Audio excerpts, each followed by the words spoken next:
ಬಿಕ್ಕಟ್ಟನ್ನು ಬಗೆಹರಿಸುತ್ತೇವೆ ಅಂತ ಸಿಎಂ ವಿಶ್ವಾಸವನ್ನು ವ್ಯಕ್ತಪಡಿಸಿದ್ದಾರೆ.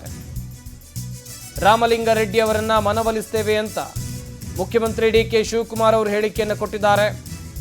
ಬಿಕ್ಕಟ್ಟನ್ನು ಬಗೆಹರಿಸುತ್ತೇವೆ, ಯಾವುದೇ ಸಮಸ್ಯೆ ಇದ್ರೆ, ಯಾವುದೇ ಪ್ರಾಬ್ಲಮ್ಗಳಿದ್ರೆ ಅದನ್ನು ಸರಿ ಮಾಡುವಂತ ಕೆಲಸವನ್ನು ನಾವು ಮಾಡ್ತೀವಿ ಅಂತ ಹೇಳಿ ಮುಖ್ಯಮಂತ್ರಿ ಡಿಕೆ ಶಿವಕುಮಾರ್ ಅವರು ಹೇಳಿಕೆಯನ್ನು ಕೊಟ್ಟಿದ್ದಾರೆ. ರಾಮಲಿಂಗಾರೆಡ್ಡಿ ಅವರು ರಾಜೀನಾಮೆಯನ್ನ ಸಲ್ಲಿಸಿ ಆಗಿದೆ. ರಾಜೀನಾಮೆ ಪತ್ರಕ್ಕೆ ಅವರ ಸಹಿ ಕೂಡ ಆಗಿದೆ. ಇತ್ತ ರಾಮಲಿಂಗಾರೆಡ್ಡಿ ಬೆಂಬಲಿಗರಿಂದ ದೊಡ್ಡ ಮಟ್ಟದ ಆಕ್ರೋಶ ವ್ಯಕ್ತವಾಗಿದೆ. ಮುಖ್ಯಮಂತ್ರಿಗಳು ಮಾತನಾಡಿದ್ರು ಇದೇ ವಿಚಾರವಾಗಿ. ಸಮಸ್ಯೆಯನ್ನ ಸರಿಪಡಿಸ್ತೀವಿ ಅಂತಷ್ಟೇ ಮುಖ್ಯಮಂತ್ರಿ ಡಿಕೆ ಶಿವಕುಮಾರ್ ಅವರು ಹೇಳಿಕೆಯನ್ನ ಕೊಟ್ಟಿದ್ದಾರೆ.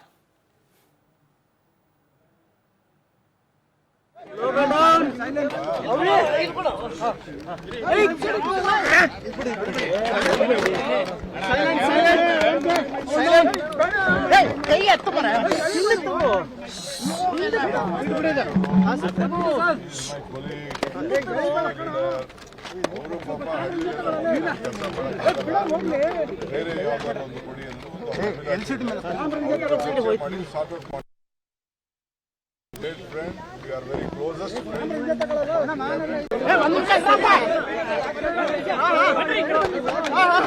Yes, sir. इकडे बरो बड़ी sir silence silence silence low down silence away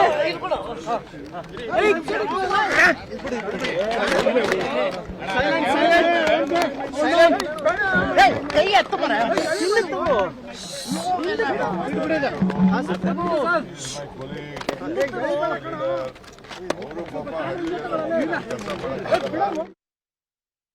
Ramalinga Reddy ಅವರ ಮನವೊಲಿಸುವಂತ ಪ್ರಯತ್ನ ಆಗುತ್ತಾ? ಸದ್ಯಕ್ಕಿರುವಂತ ಪ್ರಶ್ನೆ ಇದು.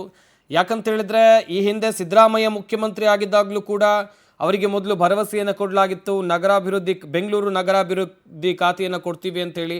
ಆಗಲೂ ಸಿಗಲಿಲ್ಲ. ಸಿಕ್ಕಿದ್ದು ಸಾರಿಗೆ ಇಲಾಖೆ. ಅದನ್ನು ಸಮರ್ಥವಾಗಿ ನಿಭಾಯಿಸಿಕೊಂಡು ಬಂದಿದ್ದೀನಿ ಅಂತೇಳಿ ರಾಮಲಿಂಗಾರೆಡ್ಡಿ ಅವರು ಹೇಳ್ತಾ ಇದ್ರು. ಅವರು 53 ವರ್ಷಗಳಿಂದ ವಿದ್ಯಾರ್ಥಿ ಜೀವನದಿಂದ ಇಲ್ಲಿ ತನಕ ನಡೆದುಕೊಂಡು ಬಂದ ದಾರಿ ಬಗ್ಗೆಯೂ ಕೂಡ ಹೇಳ್ತಾ ಇದ್ರು.